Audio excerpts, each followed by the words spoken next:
बात दृढ़ निश्चित कर लीजिए। 4 दिन हो गए कथा को, कुछ तो संकल्प लीजिए। एक संकल्प मेरे कहने से अभी ले लीजिए। हरि विमुख करने वाला और हरि विमुख जो है, ऐसे व्यक्ति का हम संग नहीं करेंगे। ये संकल्प आज ले लीजिए। जो ठाकुर जी का उपहास करते हैं, ठाकुर जी के प्रति कोई भावना नहीं रखते, ठाकुर जी के प्रति उनकी जरा सी भी श्रद्धा नहीं है, ऐसा हमारा कितना भी अपना क्यों नहीं है, उसका त्याग करो।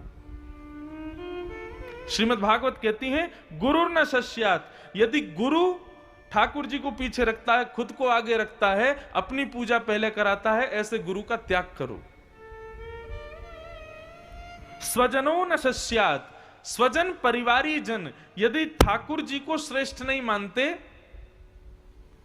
अपने खान पीन की ही व्यवस्था में लगे रहते हैं, अपने उत्सवों की व्यवस्था में ही लगे रहते हैं, ठाकुर जी से जिनका कोई संबंध नहीं है, त्याग करो ऐसे परिवारी जनों का।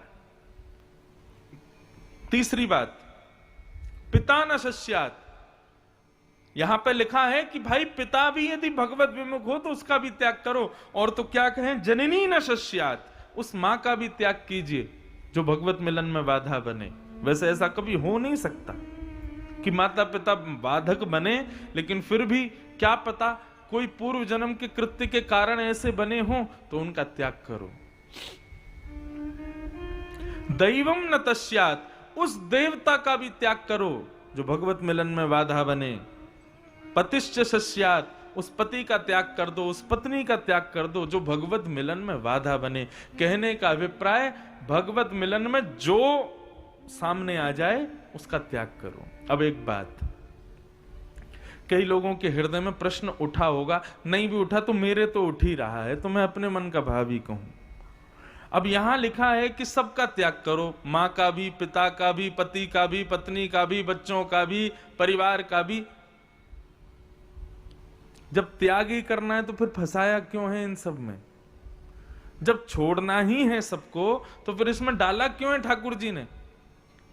कहां तो कहते हैं कि ठाकुर जी माता पिता का जो बैरी है वो मेरे को कभी प्राप्त नहीं कर सकता, और जब माता पिता ही भगवत विमुख हों, ऐसे माता पिता का त्याग नहीं कर सकते। और यहां लिखा है कि त्याग करो। तो ये पूरा भाव क्या है, इसको समझिए।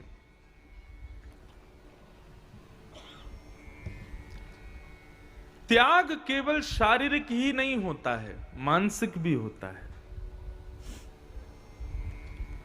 कई बार हम ऐसे लोगों के साथ में केवल रहते हैं, मन से हमारा कोई संबंध नहीं होता उनसे, लेकिन क्योंकि व्यवहार निभाना है इसलिए हम शारीरिक उपस्थिति दर्ज कराते हैं अपनी।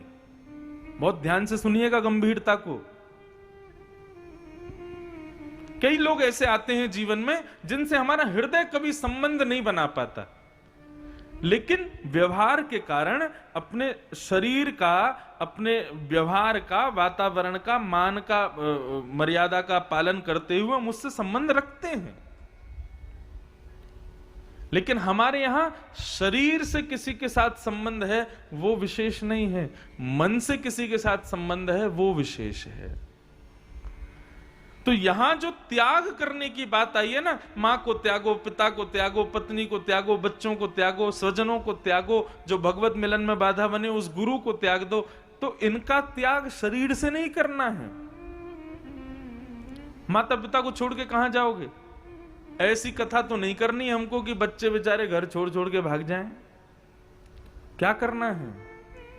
2 बार प्रयास करो, यदि संभव हो सके जो भगवत विमुख है वो भगवत सन्निधि प्राप्त करे, और वो नहीं करता है तो फिर मन से उसका त्याग करो।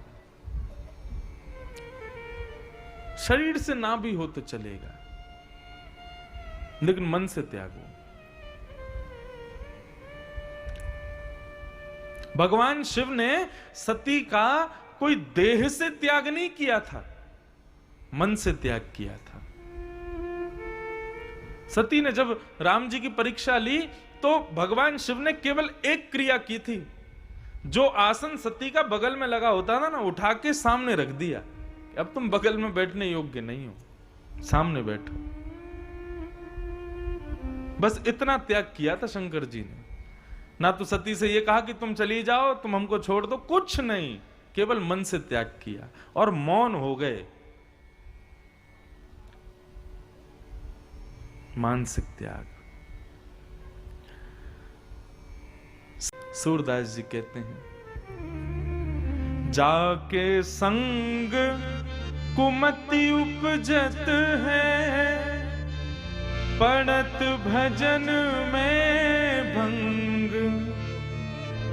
जाके संग कुमति उपजत है, पड़त भजन में भंग। तजोरे मन हरि विमुखन को संग। तजोरे मन हरि विमुखन को संग। आज एक